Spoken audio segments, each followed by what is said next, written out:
noite, amigos da Ponte para cá. Estamos aqui de volta, mais um episódio desse nosso podcast quinzenal sobre as notícias da nossa grande cidade, que é Alvorada. Eu estou aqui com ele, Guilherme Wunder, meu amigo, jornalista, diplomado, e hoje temos bastante pautas para falar sobre a nossa cidade. Boa noite, Guilherme. Boa noite, Matheus. Boa noite, boa tarde, bom dia quem estiver nos escutando, dependente do horário. Como o Matheus disse, né, temos pautas importantes da cidade, estamos de volta. Estamos gravando esse programa dia 9 de junho, é importante deixar registrado, né? Então é tudo que é novidade até esse momento dessa gravação. E acho que podemos ir direto para o programa, né? Afinal, são pautas bem complexas para a gente debater, né, Matheus? Vamos lá.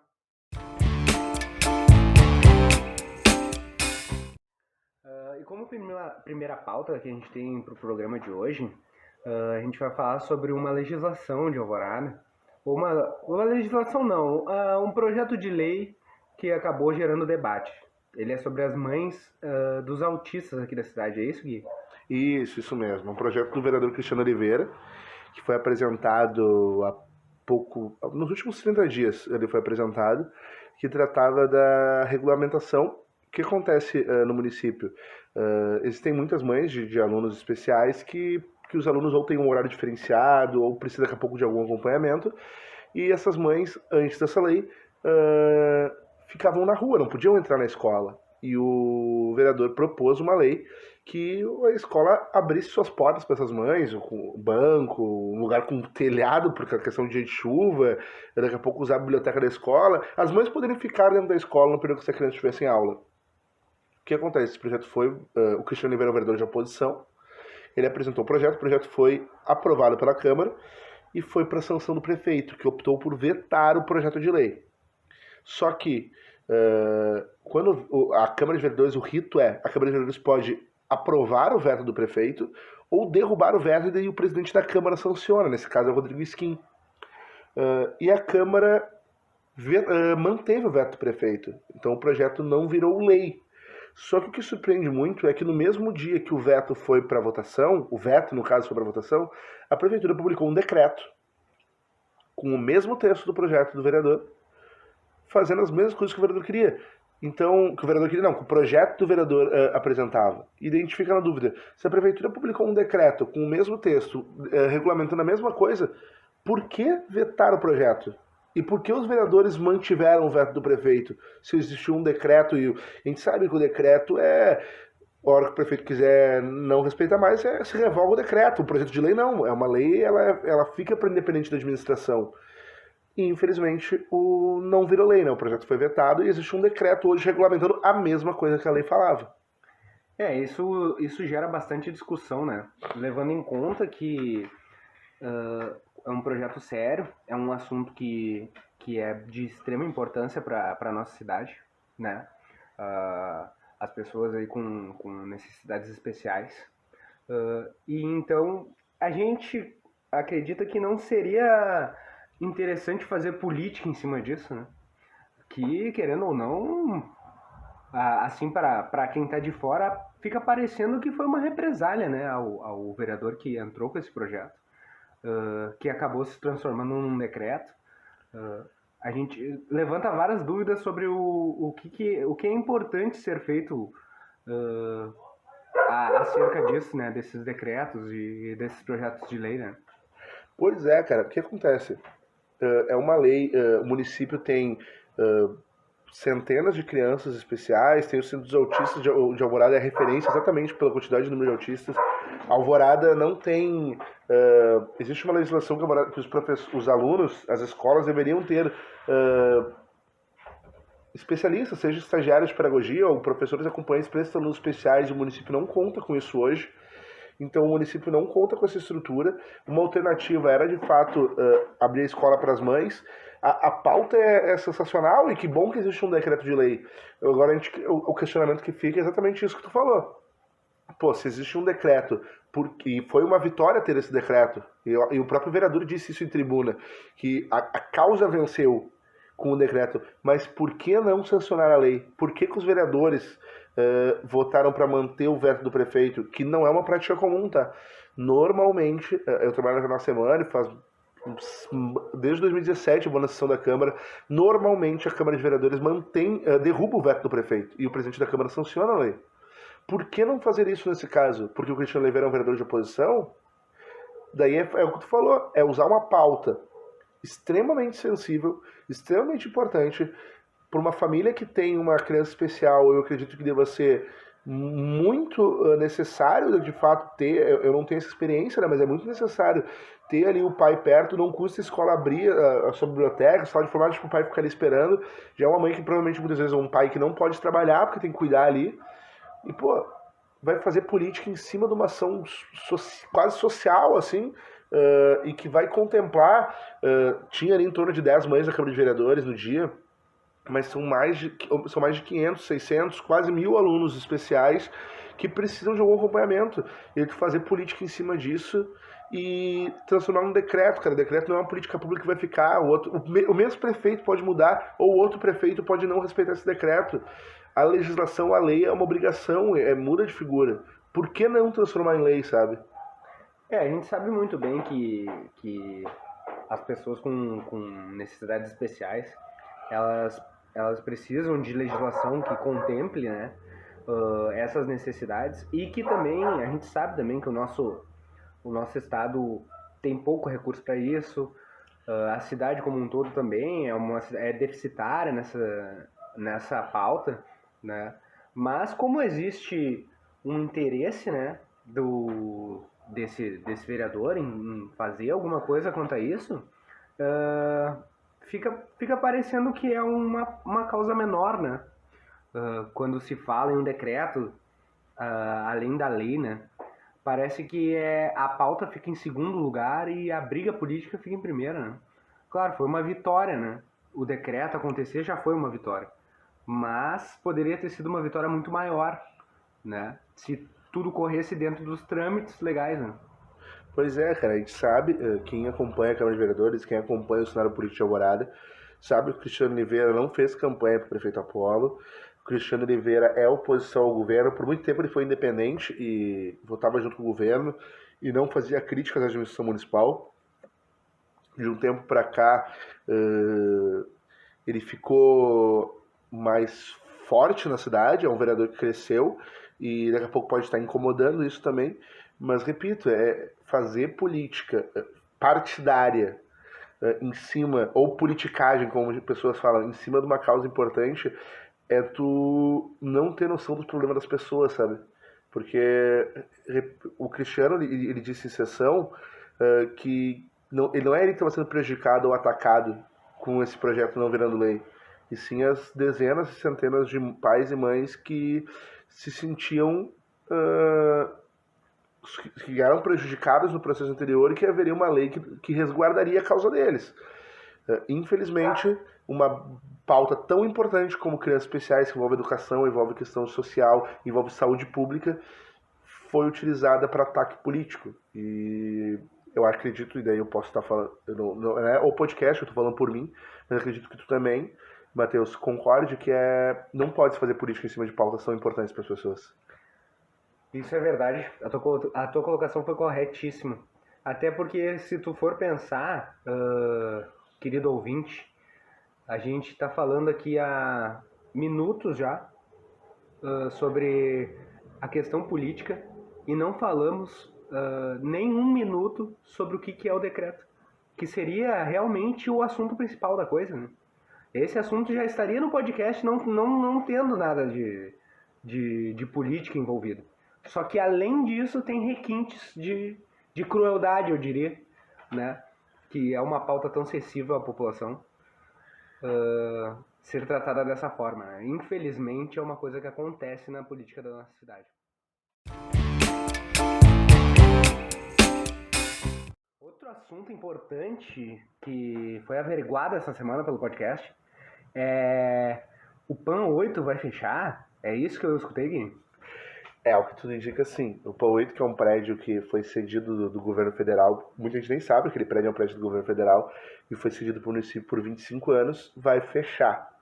O colunista Darcy Bart, que escreve para o jornal Semana, publicou que o prédio estaria condenado e passando por problemas estruturais, algo que a prefeitura nega, tá? A prefeitura diz que não existe essa condenação da estrutura, mas que o prédio, por estar em fim de contrato com o governo federal e precisar de reformas, os serviços aos poucos estão sendo transferidos para o Centro Especializado em Saúde, que é um centro que vai estar instalado na rua, já está instalado na Rua Bandeirantes, está funcionando um centro de referência de saúde, e que lá oferta o serviço do PAN 8. O PAN 8 ainda está funcionando com alguns departamentos, eu sei, por exemplo, o departamento de DSTAs ainda está no PAN 8, mas a tendência é que todos os departamentos vão para outros endereços e o PAN 8 feche, ou para reforma, ou para entrega do prédio, né? Isso a gente não sabe o que vai acontecer. Só que a Secretaria de Saúde aluga mais um prédio, né? Acho que esse é o grande ponto que a gente fala. O município, a sede da Secretaria de Saúde já é um prédio alugado. A farmácia municipal é um prédio alugado. O Centro Integrado da Mulher, eu acho que vai ir para dentro do Centro de Referência de Saúde, mas antes era num prédio alugado. E agora o Centro de Referência de Saúde também vai ser num prédio alugado na Rua Bandeirantes. E além de ser um prédio alugado, um prédio que não tem estacionamento próximo, não é todo ônibus que passa, que nem passava na 48, ali na 46. Normalmente a maioria dos ônibus passa, não é nenhuma questão, não é tão distante um lugar do outro. Mas PAN 8 era um ponto referência tanto de localização quanto referência de nome. Todo mundo sabia, tem que ir no PAN 8 me vacinar, tem que ir no PAN 8 tal coisa. E se muda esse espaço da saúde para um lugar que daqui a pouco não seja tão tradicional, e a tradição se cria, mas que não seja, que não contemple questões como transporte público e como estacionamento, e fora a questão de gastar com aluguel no novo prédio, né? Gastar com aluguel não tendo a necessidade, que é o que a prefeitura diz, se o prédio não está condenado, né? Diferentemente do que o colunista Darcy Bart falou. Qual é o motivo da troca? Né?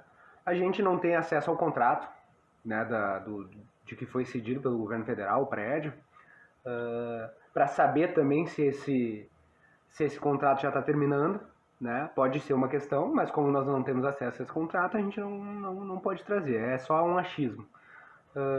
Mas sim, o PAN 8 é uma referência hoje na cidade, todo mundo conhece, todo mundo vai no PAN 8. Tanto que quando a gente descobriu dessa notícia aí, né, a gente ficou bastante preocupado, né? O que vai ser do nosso PAN 8 agora, né? A gente não sabe para que vai. E a população que era atendida ali já está sendo mandada para os lugares corretos, né? A Rua Bandeirantes é relativamente perto, né? Mas quem já estava acostumado ali vai ter que ir só num lugar, vai ter que ir em vários lugares, vai onerar mais o serviço público, né? Com mais um aluguel, né? A nossa saúde da cidade é toda alugada, né? Os espaços físicos dela estão sendo todos alugados, né? Querendo ou não, isso aí é mais um custo para a nossa administração pública, mais um custo de aluguel que poderia ser evitado. O que a gente cobra também é a transparência da prefeitura, né? Em poder saber o que vai acontecer com o espaço que hoje é o PAN 8, ou se não vai acontecer nada, pode se reformar ou não. O que a gente clama é por transparência nessa questão, que é pauta cativa aqui do podcast, né? A questão da saúde na Alvorada, né? Que é uma questão que tá bastante em voga, né? Hoje em dia. Cara, o que acontece? Que interesse o governo federal iria ter em ter uma estrutura como a do PAN 8 em Alvorada hoje? Eu não vejo, tá, que o governo federal teria. Então a tendência é que o governo federal renovasse a cedência do espaço por mais 25 anos. Ou por mais o período que for. Se o prédio não está condenado, então ele não precisa ser destruído. Se ele precisa de reformas, acredito que precisa, que essas reformas sejam feitas. Mas para mim o principal ponto tem a questão ali da Bandeirantes, que por mais que seja perto, é uma via estreita, sem estacionamento, e que isso é um ponto que ao contrário do PAN 8, né, que tinha todo o estacionamento ali da volta da praça, era muito mais fácil de se locomover. Mas para mim a principal questão é essa transparência, porque nós vamos fazer o quê? Quanto tempo vai demorar para essa questão do prédio ser reformado do governo federal se pronunciar? Nós vamos ficar com um elefante branco parado lá durante quanto tempo? Uma estrutura gigante como é o tamanho do PAN 8 ali, com diversas salas, tinha estratégia de saúde da família, tinha bloco cirúrgico para cirurgias ambulatoriais, departamento de STA, de centro de vacinação, é uma estrutura muito grande, e vai ficar aquela estrutura toda parada, enquanto, eu não digo nem só a Secretaria de Saúde, tá? Enquanto a administração municipal está pagando aluguel em outros setores, para outras secretarias que não seja só saúde, a gente vai ter uma estrutura daquelas parada e sem ser utilizada. Já não basta o prédio da Câmara de Vereadores, o andar de cima da Câmara de Vereadores, que era em cima da Prefeitura, que ficou um bom tempo fechado e que não tinha nenhum departamento funcionando lá. Agora, de novo, nós vamos ter uma estrutura do PA8 que é daquela dimensão. Quem já foi no PA8 sabe, né? Da dimensão que tem, fechada, sem ser utilizada, e o município onerando seu cofre público. Por que não ser mais transparente com a população? Ó, o prédio do PA8 terminou o contrato, nós estamos gravando no governo federal. Assim que vai lá é uma locação temporária de um ano. Beleza, seja transparente. Agora, a gente não pode ficar, o município ou a população achar normal um prédio do tamanho do PA8 fica fechado para sempre. O que vai ser feito com ele? O governo federal vai ter interesse? Se não vai ter, o município tem que procurar o governo federal e oferecer alguma alternativa. Nós vamos botar a Secretaria de Saúde aqui, não vai ser mais atendimento, mas vai ser a Secretaria de Saúde, nós vamos devolver o prédio próximo à Caixa, que é onde é a Secretaria, e vai ser só administrativo aqui. Ou não, vai voltar a ser PA8 pronto atendimento. Só não podemos ficar com um prédio, com uma estrutura daquelas fechada e o município pagando aluguel de outros lugares.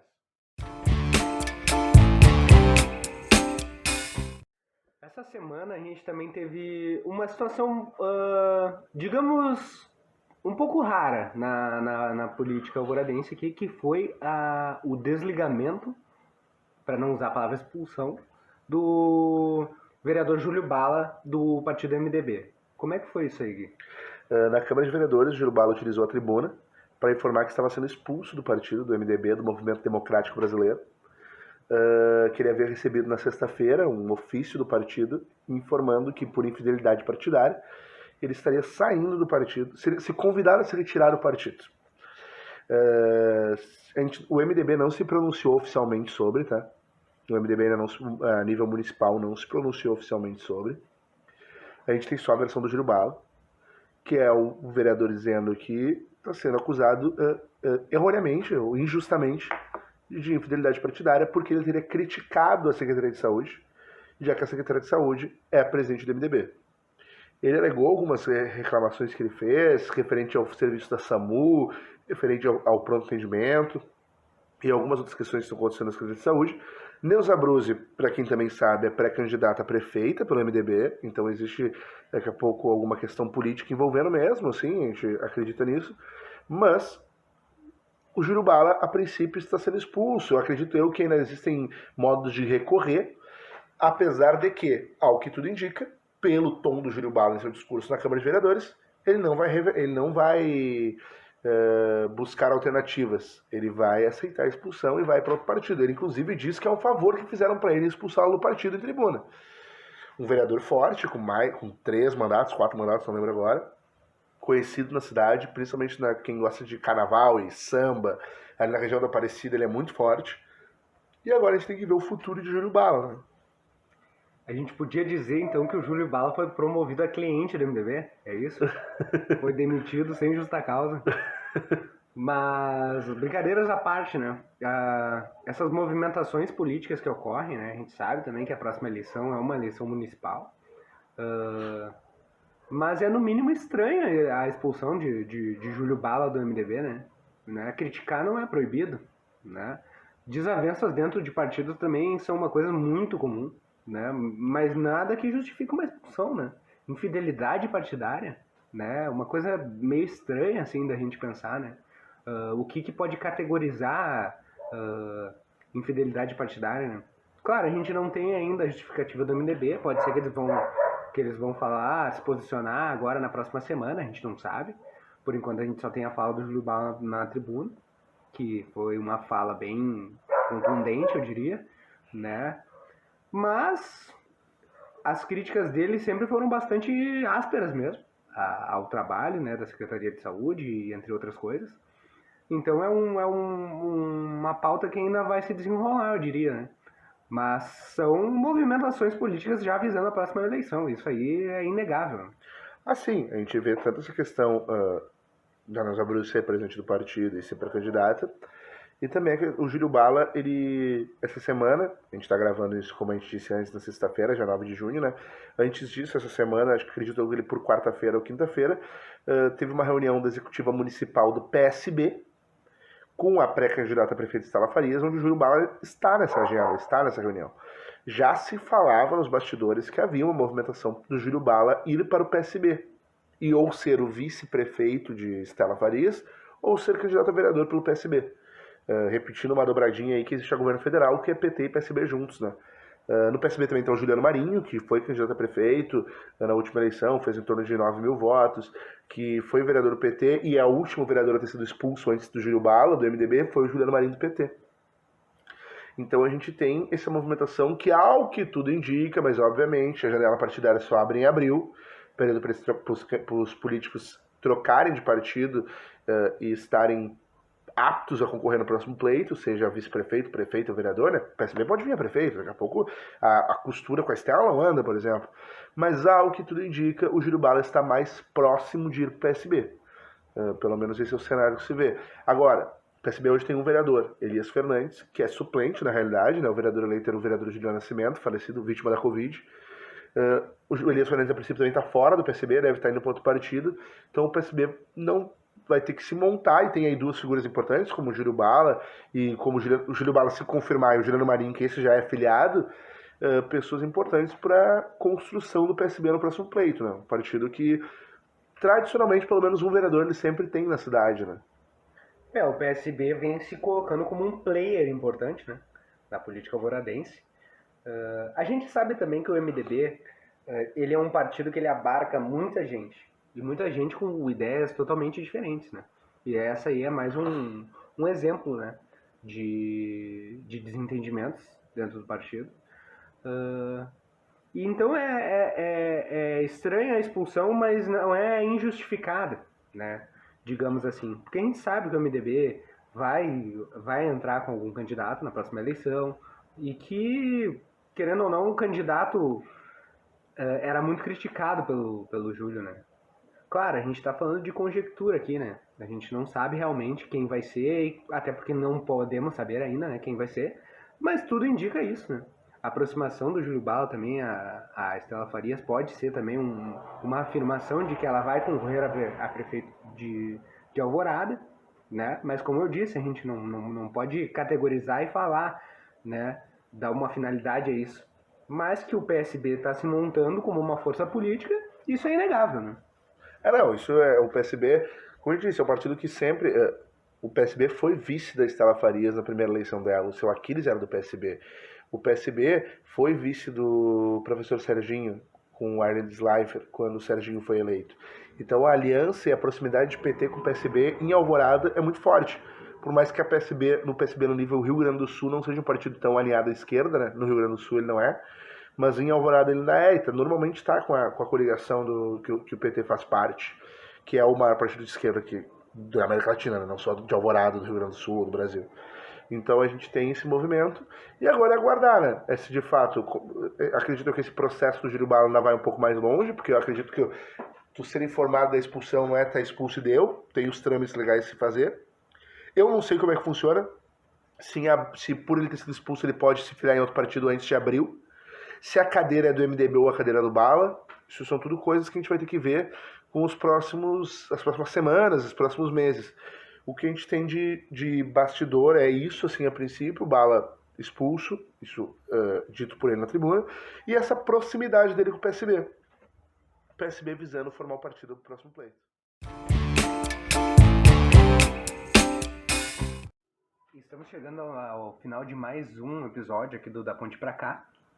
Essa semana com bastante pautas políticas, né? Mas sempre também lembrando da saúde. Eu acho que por hoje é isso aí, né, Gui? Acredito que sim, acho que a gente conseguiu falar tanto desses cenários políticos, que infelizmente ou felizmente vai ser pauta mais constante, porque a gente está se aproximando de um pleito. Também falando questão de educação e saúde, né, que acho que são duas pautas fundamentais, né? E agora é esperar os próximos 15 dias e ver o que acontece na cidade nesse período, né? Voltamos daqui a 15 dias, então. Voltamos daqui a 15 dias, então. Forte abraço a todos.